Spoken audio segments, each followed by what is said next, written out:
morning, City of Chicago. Good morning, everyone. I am really proud here. I'm very happy to be standing here today touting a win for Chicago's workers, especially our essential workers. For years, we have heard stories of bad faith employers who have refused to pay for all hours worked and ignored state labor laws and city regulations. That is why myself and my colleagues, along with Mayor Laurie Lightfoot, pushed for the creation of the Office of Labor Standards in Chicago to ensure that all workers get the compensation and respect that they deserve. Today, with the announcement of nearly $1 million going into the pockets of employees who have been robbed of their sick days and hard-earned pay, and I emphasize this, folks, who have worked day in and day out to keep this city running, we have listened to their needs. And now we are delivering on our promise to help them after all they've done to help us. Solidarity forever. And I would like to introduce someone who is a champion of the working people across the city of Chicago, Mayor Laurie Lightfoot. Thank you, Alderwoman Sue Sadlowski-Garza. Let me return a compliment. Sue grew up in a family that understood the necessity of supporting workers in this city, and that's in her DNA.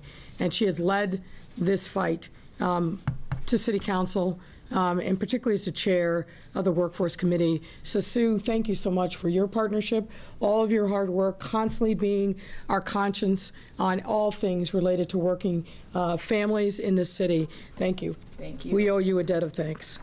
Good morning, everyone, and thank you for being here.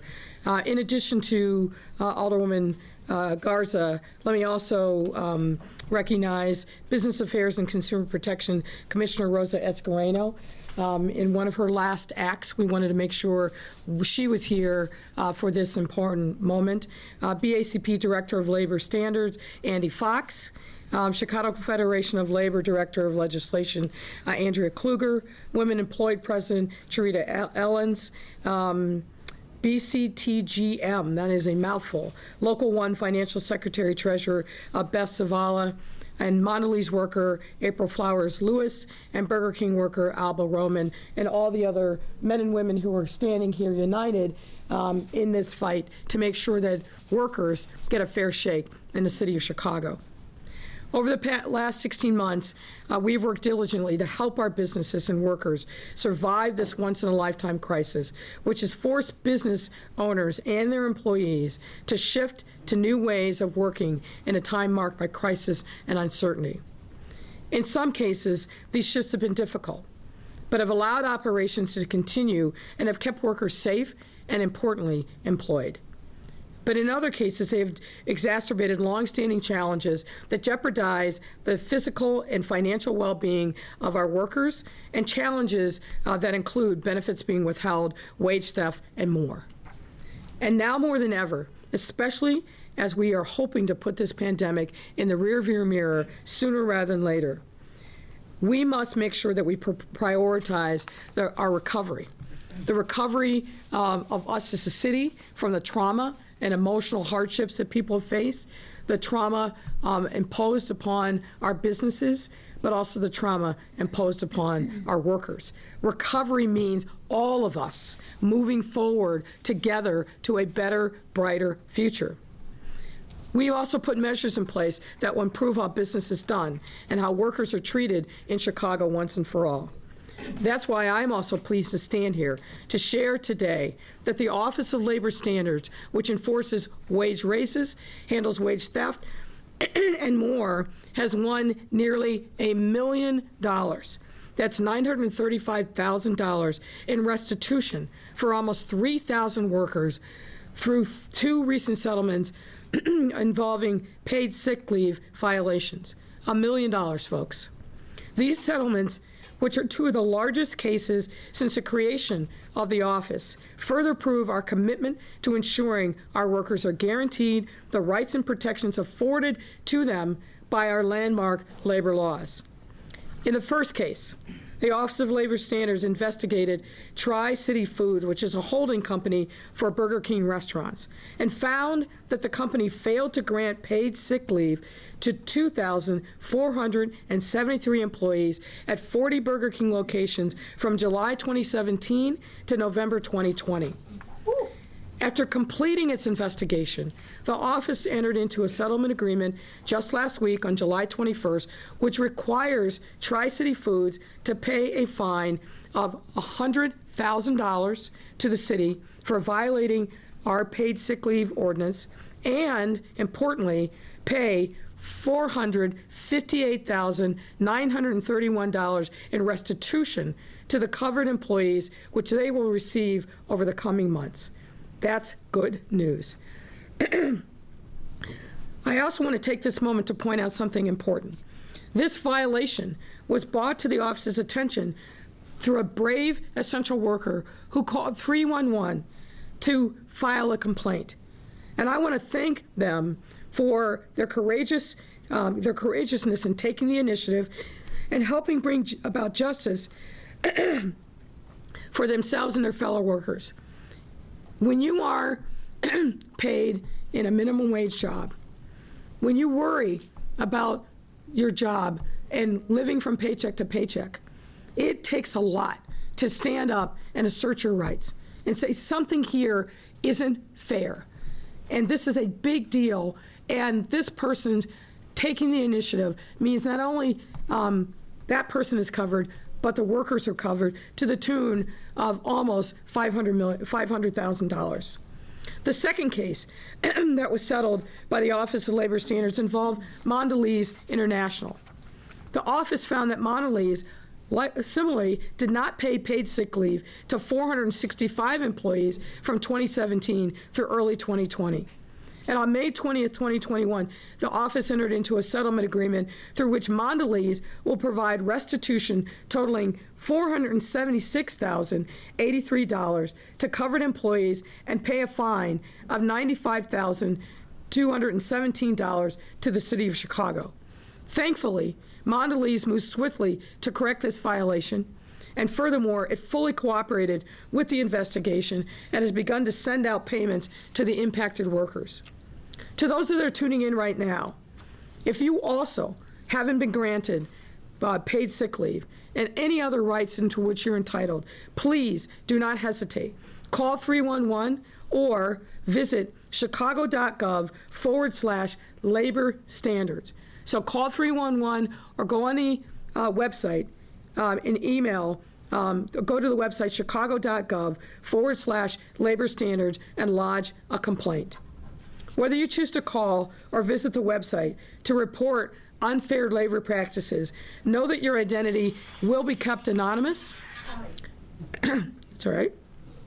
We had a lot of phone activity this morning.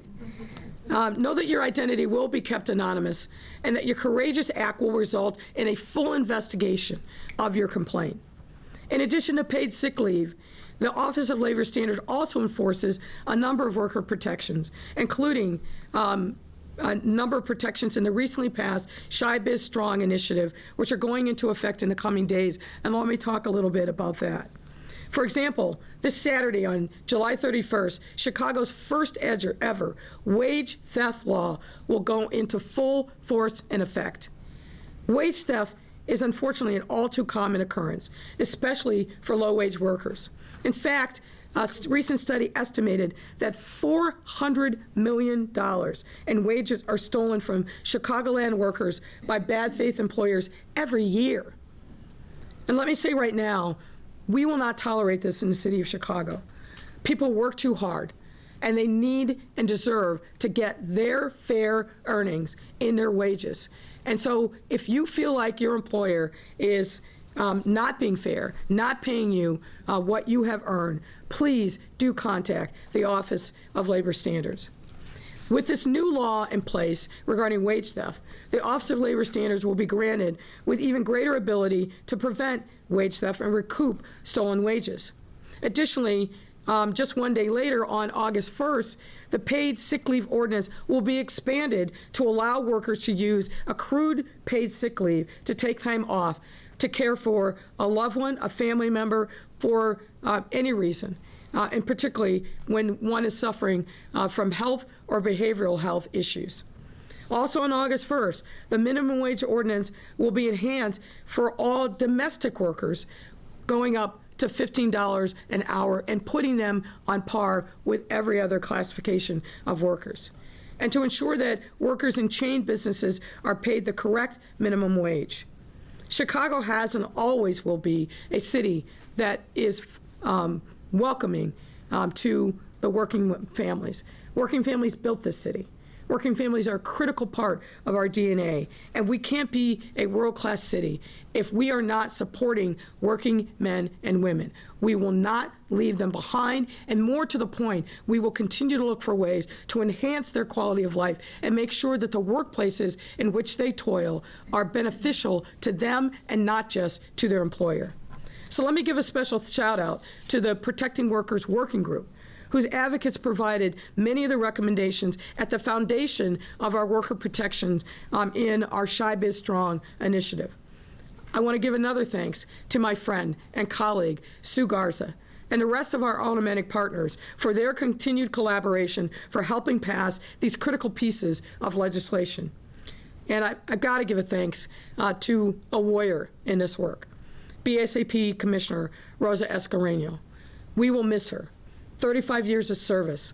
And over the last 16 months, I'm sure it felt like 35 years in that compressed period of time. But I need to tell you that Rosa Escarino and her team have been unbelievably fearless. Not only translating the various iterations of our various COVID-19 protections and how they impacted businesses, being there on the cutting edge, hosting webinars, going out into neighborhoods, making sure that she and her team had an ear to the ground for these businesses to figure out more and enhance ways in which we can support them, but also being there for the workers. So, Rosa, I said this before, and I'll say it again. You're an incredible warrior. You have a heart for the people. You're a great public servant, and we will miss you. So thank you. Thank you. So the rest of the BACP team knows that they've got to step up their game, big shoes to fill, and I have every confidence that they will fill it, starting with Director Andy Fox. Andy, you've done a phenomenal job. Sometimes fly under the radar screen, but this is a great day because of your hard work and the work of your team and making sure that we are standing up for working people in the city and doing the right thing because it's the right thing to do. So thank you, Andy, for all of your work. I also have to thank our partners in labor for always putting the needs of the workers first and bringing resources to bear to fulfill those needs. Sometimes people say, well, if organized labor makes more than minimum wage, organized labor has fair schedules, why are they in this fight? They're in this fight because they know from whence they came. They're in this fight because they understand that when we raise the floor for workers' rights and we provide better wages and income and better workplaces for all workers, it helps everyone. And organized labor has understood the necessity of that, been our partner, challenged us, and we will continue down this road together. So thank you so much for the CFL and all the other members of organized labor who've been standing shoulder to shoulder with us in this fight. And last but absolutely not least, I want to give a huge thank to the workers in our city, particularly the workers who are here with us now, but also the workers who are going to benefit from all of the things that we have put in place on their behalf. It's hard to be a worker that isn't in a union shop, that is scrambling to make sure that you can make ends meet, that's living from paycheck to paycheck and putting together multiple jobs. I know this personally. That is the life that my parents lived their entire working life. I feel this deeply. And so it's important for me that we never lose sight of the fact that what we do in government is to serve the people. And our workers are an essential part of who we are as a city. So I want to say on behalf of the city and as your mayor, we'll always be here for you. We will always make sure that you can stand tall, that you will be able to take care of your families, and that you are part of our economic recovery, pure and simple. So today's announcement shows our deep commitment to standing up for workers and builds off of a number of other efforts. raising the minimum wage, the Fair Work Week legislation, all the COVID anti-retaliation ordinances that we put into place. We have been here. We will continue to be here. This is a great day for our workers, and thank you so much, Andy and the team, for all your hard work. Let me yield the floor to Rosa Escarino, who will be followed by Andy Fox, and then we're going to hear from some of the unions and the workers themselves. Rosa. So, Mayor, I just want to say thank you. Sorry. Thank you. So, I always have this with my earring. I apologize. That's why sometimes I just let it hang. Right? Just let it hang. Yeah. So, Mayor, I just want to say thank you for your confidence and for the vision and for providing us that framework and focus our attention to the things that really needed attention, like protection of workers. So thank you for your confidence. Thank you for allowing me to serve under your leadership. Well, it's been a pleasure. Thank you. It's been a pleasure. So let it hang, huh? Thank you, everybody. Good morning. My name is Rosa Escarino, and I'm the Commissioner for the Department of Business Affairs and Consumer Protection. And as I conclude my more than 30 years of service to the residents of Chicago, I could not be more proud to end my journey at the city with this announcement, specifically because it's about protecting and supporting working families in Chicago. Families like mine, like the family I grew up in, a mom that had been widowed with 6 children, waking up every single day at 5 in the morning to head on her, walk to work a couple of miles out because she needed her job to support her family. So for me, this is more than just about government work. This is personal. This is about making sure that we're doing everything to support our working families who have children to raise, who have food that they have to put on the table. So thank you. And so during my time here, yes, I along with my team have worked to help the business community to really work with our chamber partners and to ensure that we were, especially during the past year, doing everything we could to put our city forward and get our city back up and running. And so I look back, on my years of service and know that what we are doing today, by not only talking about the policies and the programs that we've established, but really the proving that compliance and ensuring that those policies and laws are adhered to, and building a team to ensure that we are listening to the residents, like that 311 caller that called to say, look, this is not happening, even though you passed this legislation. So it is important for us as government to step in and listen to the workers, to listen to the people of Chicago, and to be a better government so that our city can grow and be prosperous. And so, again, I just want to thank the mayor for her leadership and really standing strong for workers. And just imagine, in the past 2 years, we have become the only city in the Midwest to provide a minimum wage. Just imagine, Chicago today, every worker must earn 5 days of paid sick leave. Just imagine, workers today have a predictable and fair schedule so that mothers and parents can actually plan their days going to work.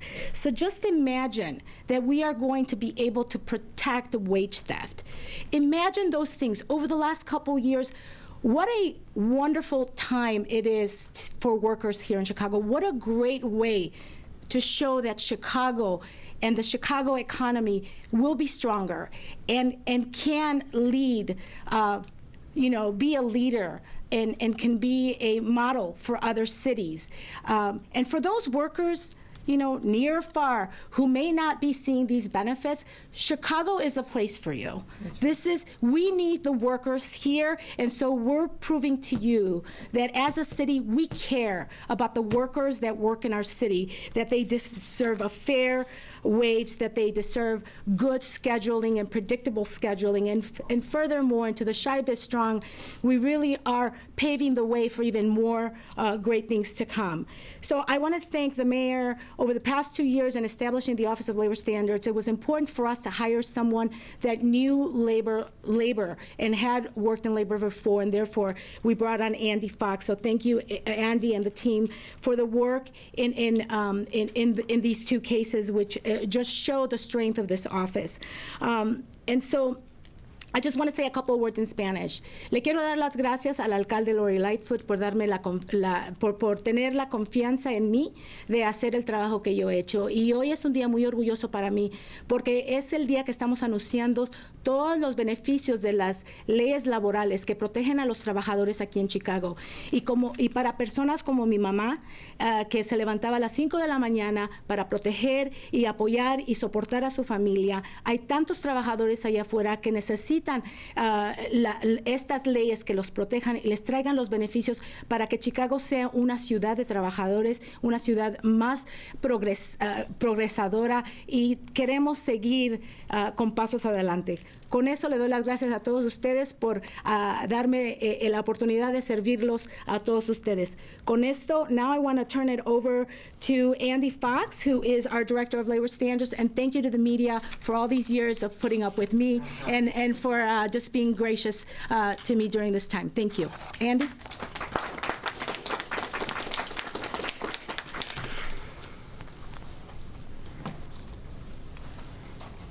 Thanks, Rosa. You know, it's really hard to think about what it's going to be like without Rosa day to day. You think labor of love. I think about what she's done for us in our little office. So good morning. My name is Andy Fox. I'm the Director of the Office of Labor Standards for the City of Chicago in the Department of Business Affairs and Consumer Protection. The Office of Labor Standards, which was launched early in Mayor Lightfoot's administration, exists to uphold laws that are meant to protect workers and create equitable, safe workplaces.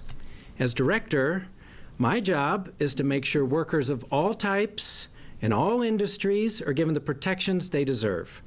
That's not something I take lightly. Thanks to Mayor Lightfoot's leadership, Chicago has some of the strongest and most consequential labor laws in the country. We might take for granted here in Chicago sometimes the hard-fought victories. A $15 minimum wage, paid sick time off, a predictable work schedule, protections against retaliation during the pandemic. But wait, we all know those laws are meaningless without proper enforcement, and that's the Office of Labor Standards, where our primary goal is to make workers whole. We care about workers, making sure workers have the protections they deserve. And when we find that's not the case, making sure these workers recoup lost wages, lost benefits, like we're announcing today, paid sick time off. In both of these cases we're announcing today, I'm proud to say we won restitution, nearly $1 million, for thousands of workers who were not given proper paid sick leave. I mean, to be clear, depriving a worker of paid sick leave is stealing hard-earned money. I mean, putting the worker, the business, and the community at risk. It's unacceptable. In the case of Tri-City Foods, to think that during the pandemic, these essential fast food frontline workers working in cramped conditions weren't able to take sick days, to care for their families, to stay at home to protect themselves and others. It's upsetting. Or worse, they stayed at home and weren't paid. That is what motivates our office. Even in large cases like this, for workers, restitution is more important than fines. And from here forward, these companies, and hopefully others who listen, will provide proper paid sick leave. I hope Chicago's businesses will take this announcement as a message. Labor laws are not optional. We will hold you accountable. To the workers, we see you, we hear you. We are a call and an email away. We want to help.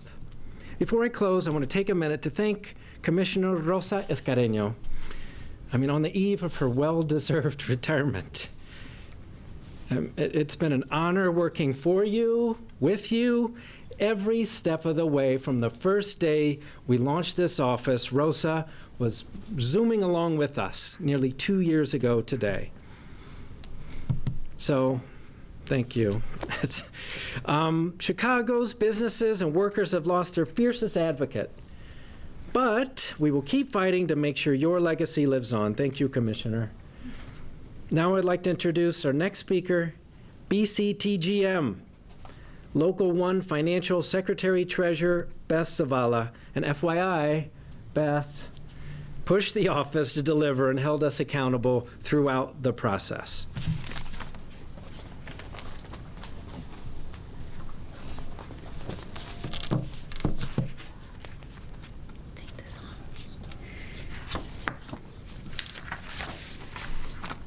My glasses on. Good morning, everyone. Tell us what the acronym stands for so everybody knows. I will. My name is Beth Zavala, and I am the Financial Secretary Treasurer of Local Union Number 1, Bakery, Confectionery, Tobacco Workers, and Grain Millers International Union. We represent the workers in Nabisco Mondelez International, located on Kedzie Avenue on the south side of Chicago. When our union members came to us and asked us about the Chicago paid sick days, we acted right away and we demanded that the company give our members the paid sick days according to the City of Chicago Ordinance. When Nabisco Mondelez International refused, we had our union stewards file complaints with the City of Chicago. The City of Chicago then stepped up to the plate, started their investigation, and here we are now with the settlement. We want to extend our appreciation and thank Mayor Laurie Lightfoot and Andrew Fox, the Director of the Office of Labor Standards, for all their work and efforts in enforcing the ordinance and reaching a settlement agreement with Nabisco Mondelez International. We also want to thank the City Council, the Chicago Federation of Labor, and unions for making the Chicago Paid Sick Leave Ordinance possible so working people can take days off when they get sick. Our union, BCTGM Local Number 1, will continue our efforts to make sure all our members will be paid according to the settlement agreement reached with Nabisco Mondelez. We will always support our members in their fight for dignity, justice, and respect in all their struggles, because we believe very strongly that all workers deserve sick days. All workers deserve affordable health care.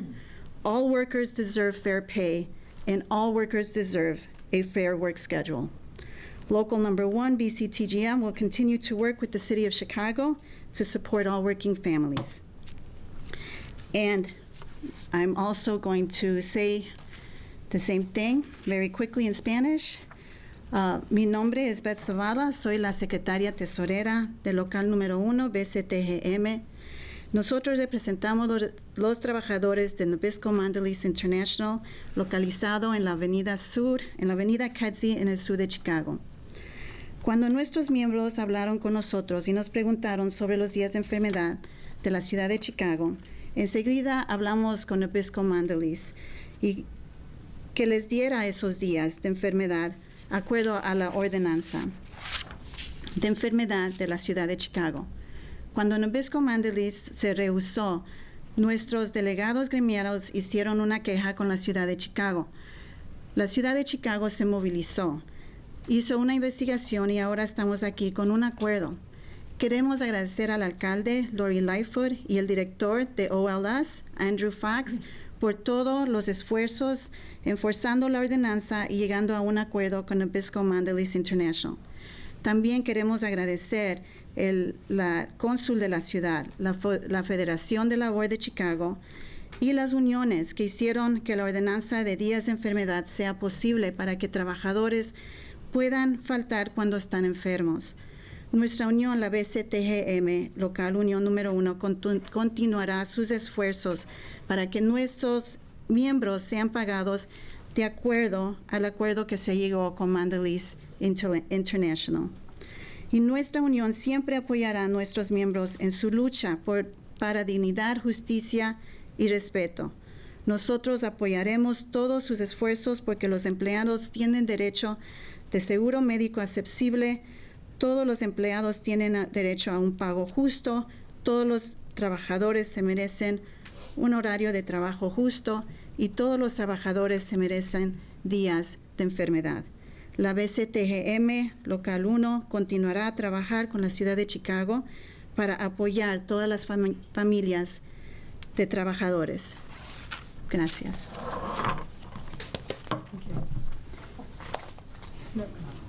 Okay.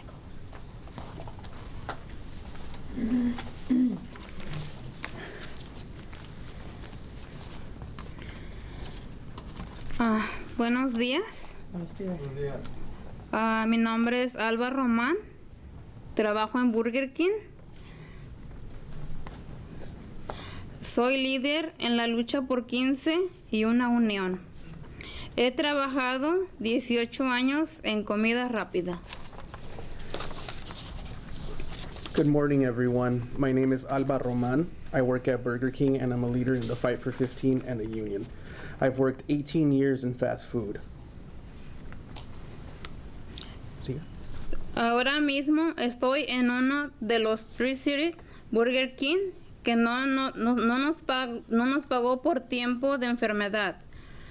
Durante demasiado tiempo no me pagaron por un día de enfermedad y en ocasiones fui obligada a trabajar enferma porque no podía permitir fallar al trabajo. I'm currently working at one of the Tri-City Burger Kings that failed to pay us for our sick leave. For too long, I wasn't compensated for a sick day and at times forced to go into work sick because I can't afford to miss work. Soy diabética y como no tenemos seguro médico, tengo que pagar todos mis medicamentos de mi bolsillo. Tengo que trabajar aún cuando no me siento bien. I'm diabetic and would have to come into work even when I didn't feel my best. We don't get health insurance, so I'm forced to pay for all of my medication out of my pocket. I have to work. Ahora más que nunca, vemos la necesidad de mejores protecciones y beneficios en el trabajo.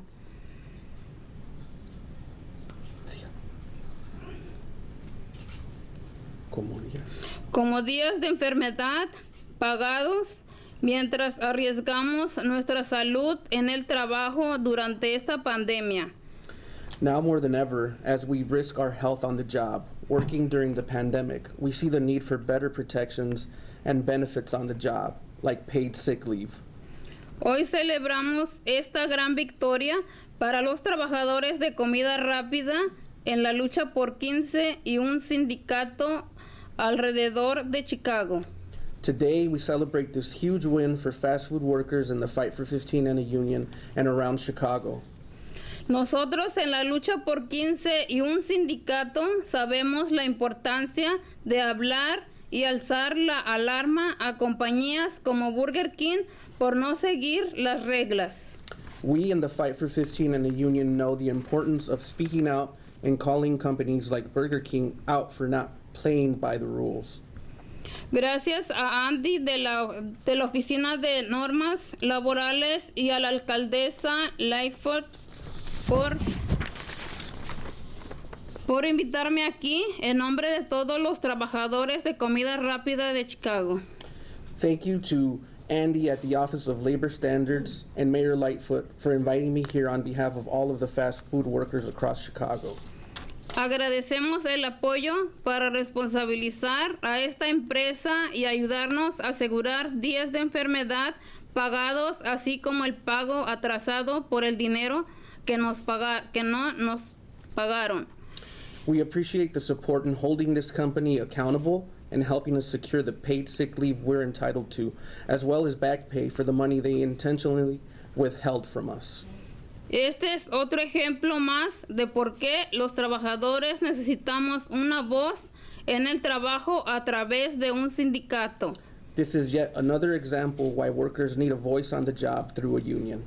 Esperamos seguir recibiendo el apoyo que necesitamos de los líderes aquí mientras seguiremos luchando por un futuro mejor para todos los trabajadores de la comida rápida. Gracias.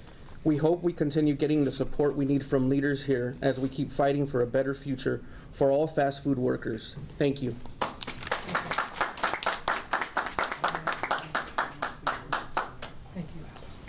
Good morning. Hello, my name is April Flowers Lewis. I've been with the company for 27 years. Sick leave is very essential to me and my coworkers. If there's a moment that I am not physically capable of performing my job duties due to unseen illness, sick leave afford workers the opportunity to heal without the hidden stresses of the unknown financial strains that are often prevent sick individuals from recovering from sudden health emergencies. Secondly, sick days are also essential due to the physical wear and tear on our workers' contract on a daily basis due to being required, also known as forced to work, an additional 8 hours, added onto our schedule of 8 hours workday. In addition, sick days are essential when we are attempting to maintain good health, when needed for various doctor's appointments and health-related consultation. As a whole, no one should ever be forced to acquire an unhealthy body because our employers does not promote healthy work habits or healthy work conditions. We are very happy that we now have sick days, and our union will make sure every member is paid what they should be. We would like to thank Mayor Lightfoot, Laurie Lightfoot, the City of Chicago, and our union for supporting us to get the sick days we need, especially at this time when we are still in the middle of a pandemic. Thank you.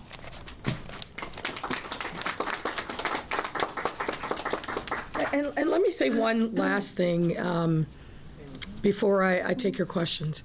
If you look at the folks that are assembled here today, I believe they are very representative of what we know are the fast food and lower wage workers that are standing on factory lines all across our city. They are overwhelmingly people of color and a lot of women. And when we support them, we're supporting and strengthening families, and we're lifting families out of poverty. We're making sure that the next generation doesn't have the same struggles that their parents had. So this is really, really important for a host of reasons, but I also wanted to take note of study after study by noted economists knows that when we support women of color in the workplace, we're supporting the whole family and we're supporting our economy. Happy to take your questions. Thank you, Mayor. Members of the media, my colleague Alejandra has a microphone. 2 questions per reporter, please. Thank you very much. We'll start off with Craig, ABC 7. Good morning, Mayor. Just wondering, as we look ahead with Lala kicking off today, you have addressed concerns about COVID and all that on numerous occasions. But what about security? We've had, great problems with multiple people being shot, various parts of the city, sniper incidents that have, potentially happened at another hotel. What are your concerns about safety at Lollapalooza, and what does this plan look like to make sure that something tragic doesn't happen? Well, safety is a primary consideration when you see a gathering like this at any time, and certainly this year. I obviously won't go into all the particulars of the safety plan, but let me reassure you and members of the public that we have had very robust planning around safety for weeks, if not months, leading into the start of Lollapalooza today. Always learning the lessons from before. We went back and scrubbed the safety plans from 2 years ago, matched those up with what the realities were. You'll recall that there was a breach of a fence by some young people. We have double fencing. We had double fencing then, but also looking at any soft spots along the perimeter, but also in the surrounding area, looking at the high rises, talking to the hotels. So the safety plan has been really rigorously scrubbed, reinforced, and we've drilled on it over and over leading up till today. And the diligence that has to be required by CPD, by the security teams, and it's multiple teams that have been hired by the Lala organizers. We're working hand in glove. We have a unified command post that's set up. There are cameras everywhere. I feel very good about the security plan, but we've got to make sure that the plan is implemented, that we're diligent, that there's a feedback loop, and I'm confident that we will do that. other cities like New York, for example, are requiring city workers to either get vaccinated or be regularly tested. Where is the city on that? Are you looking at that? Are you close to making any kind of decision like that? And to the side of that, are masks now required in all city buildings? Again, we saw coming in today. If you can address those. Yeah, when we opened back up in early July, we sent out an updated notification to all the city employees. Masks are required in common areas and in any place where you can't appropriately distance, and anybody who's not vaccinated, we are requiring them to wear a mask full time for their protection, but also for the protection of their work colleagues. Regarding vaccines and mandatory vaccines. This is something that we've been on our radar screen for quite a long time, really going back into the spring.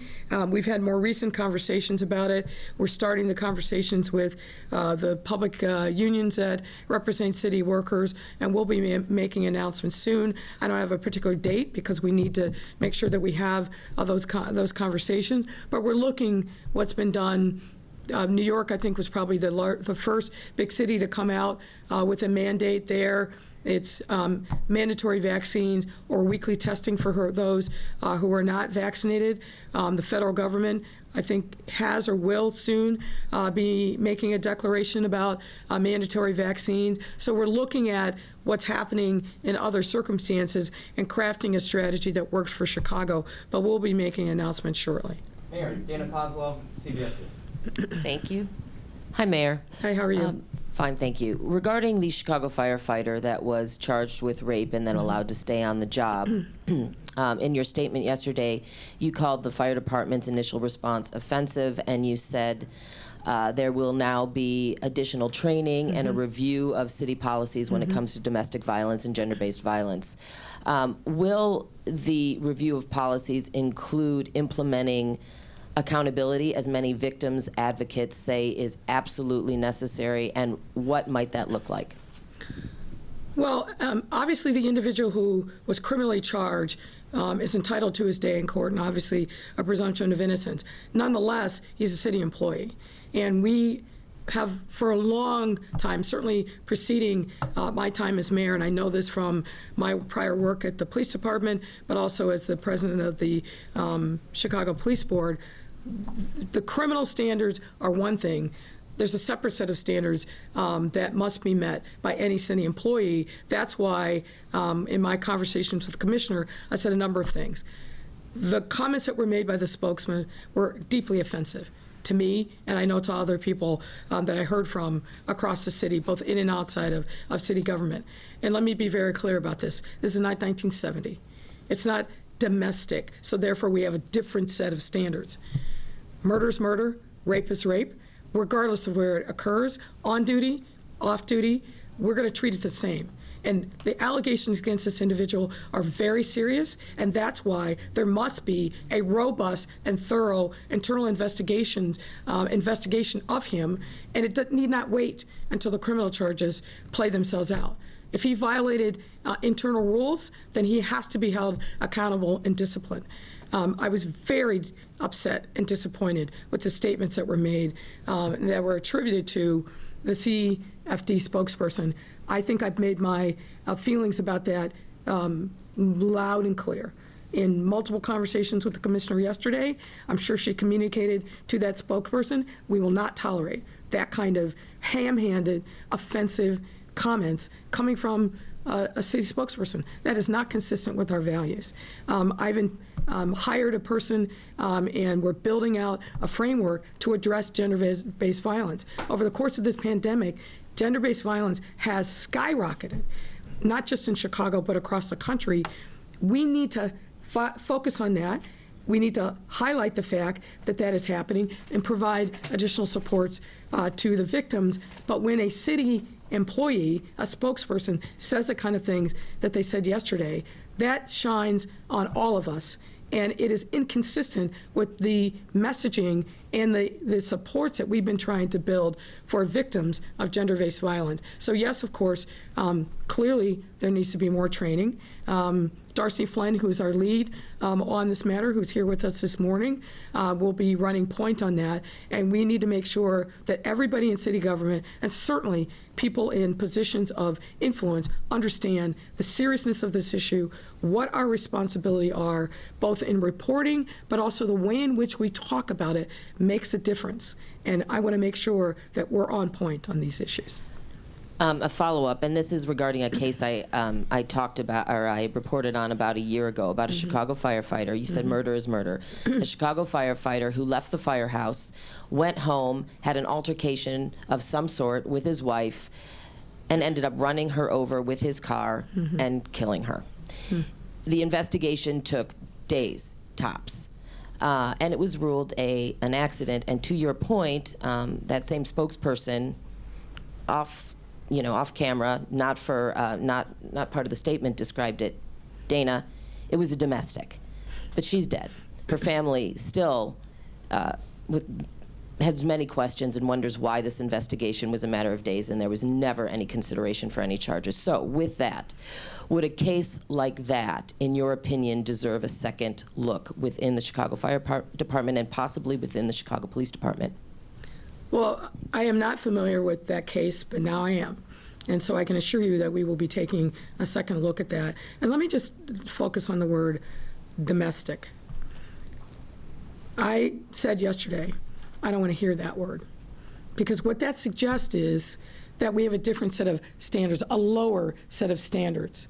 We are way past the point that the man's home is his castle, and that anything that happens inside of a household or amongst family members is something that doesn't warrant the kind of scrutiny that it would if it was a third party happening on the street. We're way past that point in our history, thankfully, as a city and a nation. And when somebody says that word in this context at this time, it raises great concern for me, because it says we're going to treat this differently somehow. No, not in my city. I'm happy to give you information. I would welcome hearing more about it. Thank you. Aaron, Hyde Park Herald. Oh. Hello. I wanted to ask about the ongoing negotiations with the Anjanette Young ordinance after the subject matter hearing earlier this week. The co-sponsors said they met with your deputy mayor for public safety. One of them did. We invited all. One of them showed up. Glad to have that background. Thank you. Can you talk about the negotiations? They co-sponsors say that the gaps between the ordinance and the police departmental policy changes make it so that there needs to be an ordinance pass. I will just tell you, I don't see that.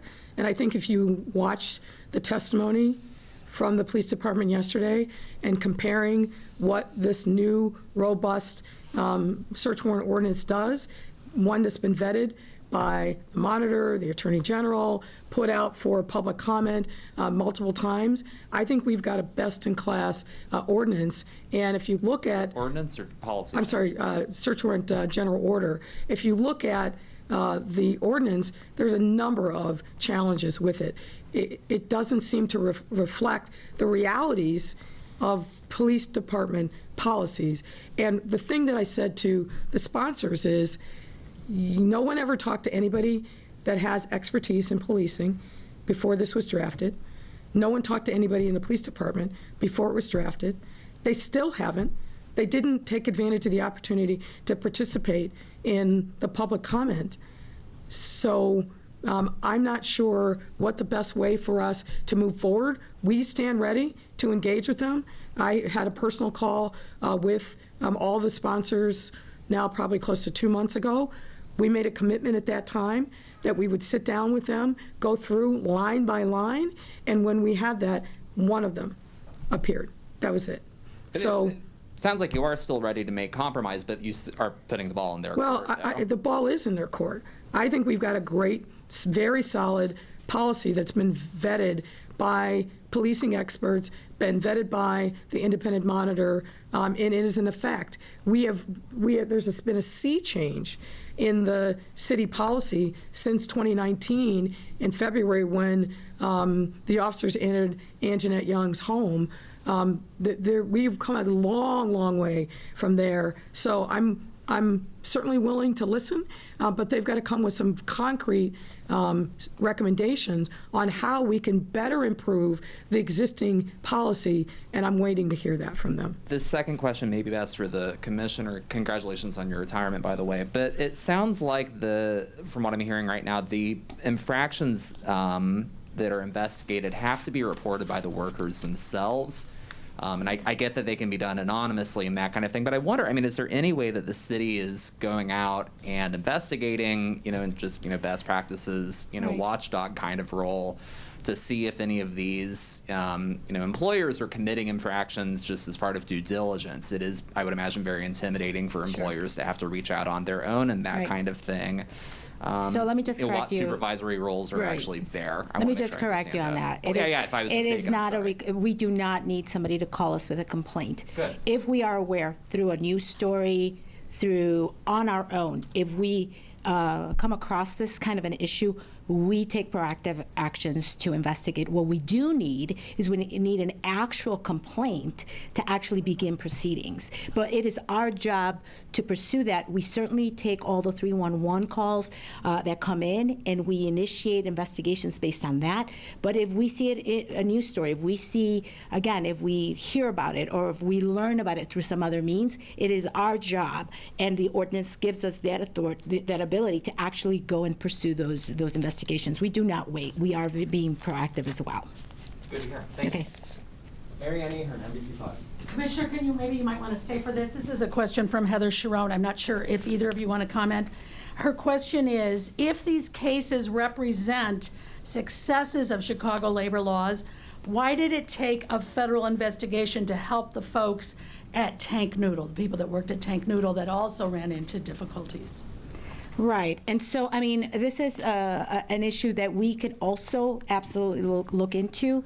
I'll look to Andy. I think it's something that we actually are looking at. It did not require, the federal government to step in. We can also step in. Certainly, our protections are even stronger now. I think this is why it was so important for us to establish the wage theft protection. I know before we have the wage theft protection policy that was just introduced as part of SHI-BIZ Strong, we were actually making sure that any complaints related to wage theft were being referred to the state.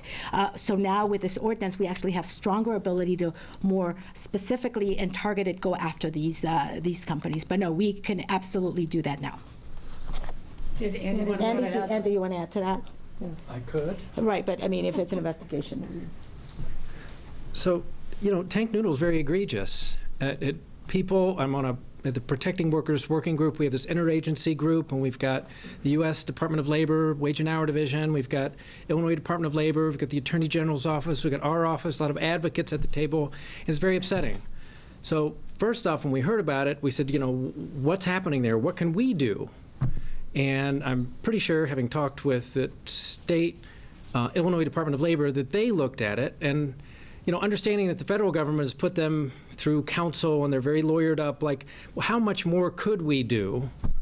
And if we do too much, if we go on top of what the federal government has done, will these workers be out of jobs? So it's like the balancing act. If we go after the smallest employers and we're so hard on them that we put them out of business, what happens to local chambers? So today we've highlighted two really important cases to kind of bring people out of the shadows. Tank Noodle is very egregious, and yes, we're interested in looking at it, but they're under federal monitoring and this very prescriptive approach to a prosecution. So I'm very interested in Tank Noodle. A lot of other state and federal partners are very interested in it. I don't think we've closed a book on that yet. Let me also just say that let me challenge a little bit the presumption of the question. The presumption is that we sit back and we wait for the federal government, and that's not accurate. I think what Andy described is we are in regular dialogue with the federal partners, state partners, and obviously now here locally. There are layers of oversight, and sometimes you ask who has the best tools to be able to address a emerging problem. And I think that's part of what happened in the Tank Noodle situation. So it's not a question of us laying back, it's who has the best tools at the time to address a particular problem. So I think that's how the Tank Noodle situation played itself out. All right, back to the question about Yep. masks, because there has been some who believe that perhaps as soon as this afternoon, we are going to see more than 200 cases a day. You told the New York Times that when it got to 200 cases a day, that would be a marker. However, Dr. Arwady told us earlier this week it's 400 cases a day. Is the goalpost moving? No, the goalpost isn't moving. If you look at, for example, the chart that Dr. Arwady typically puts up, there are different levels of zones and seriousness around, what, if we reach 200, which we will reach today, I believe, what does that mean, and what is the characterization that we're in terms of low, moderate, or high risk? 400 cases is another threshold, and God forbid, I hope that we don't get there again. But the goalposts haven't moved. Our metrics have been consistent really throughout, and certainly over the last year plus. But we're concerned about this steady creep up. Now, the increase in cases isn't doubling, if you will, at the same rate that we saw, certainly not last year in the spring or even last fall when we truly had another second wave. But we're seeing a creep up. It wasn't that long ago that we were in, 30 plus a day and heading downward. We're now, as you said, probably as of today, looking at 200 plus cases a day. Other important metrics that we're following, though, do give us some reason for optimism, in quotes, and that is we're not seeing a huge surge in hospitalizations. That's important, or ICU beds, or people on ventilators. However, the people who are getting sick with the Delta variant, 97+% of them are unvaccinated, and they're getting very sick. So we need people to get vaccinated to protect themselves against the variant. Without that protection, you're playing Russian roulette. This variant is real, it is deadly, and it is devastating to people that are on it. All we have to do is look to one of our southern states, whether it's Alabama or Louisiana or Tennessee, where the Delta variant is the primary part of the virus is spreading, and people there are getting really, really sick. Why? Because they have a much lower vaccination rate than does the city of Chicago. We're not out of the woods by any stretch of the imagination, but our metrics and the various zones that move from low risk to increasing risk, those haven't changed at all. Before my last question, Yeah. the other day I asked one for Fran. I had an ill-timed remark, and I want to apologize publicly to Fran, Fran Spielman is an unbelievable worker in this community, and Yep. we couldn't do without her, and I just want to make sure I apologize for the record of the way I asked her question. Okay. On to my last question. Security at Lollapalooza. Yeah. Neighborhoods, are they still going to be adequately covered Of course. this weekend? That is Of course. always a question, though, Mayor. How can you guarantee that? Yeah, well, I can guarantee it that we're going to have adequate resources there because I know what the deployments are.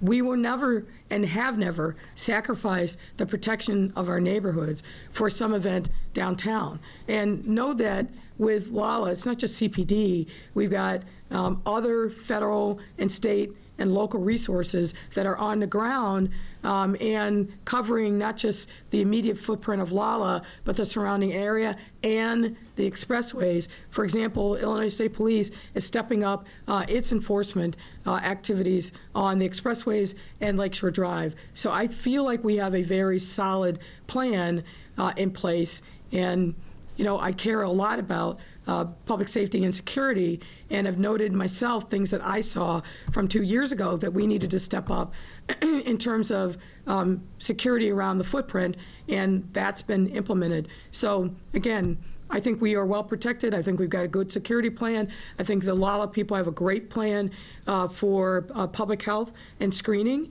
But we're going to make sure all of us are executing at a high level, and that communication is happening on an hourly basis, and it will be throughout the time of the festival. So people should come. They should feel safe. They should be responsible. As Dr. Arty said, drink a lot of water, not other liquids. But I want people to come and have fun. This Lollapalooza, I learned last night, is the largest music festival in the world that is happening in 2021. Not just up till this point, but on track for the entire year. So it's a big deal, and we want to make sure that people have fun, but do it in a way that's safe. Mayor, A.D. Quick from Craig's. Hi, Mayor. Hey there. I wanted to get your thoughts on your approach to the remap. I'm sorry? To the remap. Yeah. Will you be hands-off? Well, you're talking, I assume, about city council remap, not any other remap.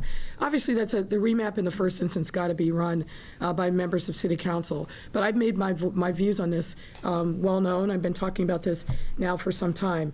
A couple of things. Number one, it's got to be transparent. If it's a backroom deal where the public isn't allowed in, doesn't have an opportunity to see the data, have an opportunity to express themselves as to what they want, the process will rightfully be viewed as not having legitimacy.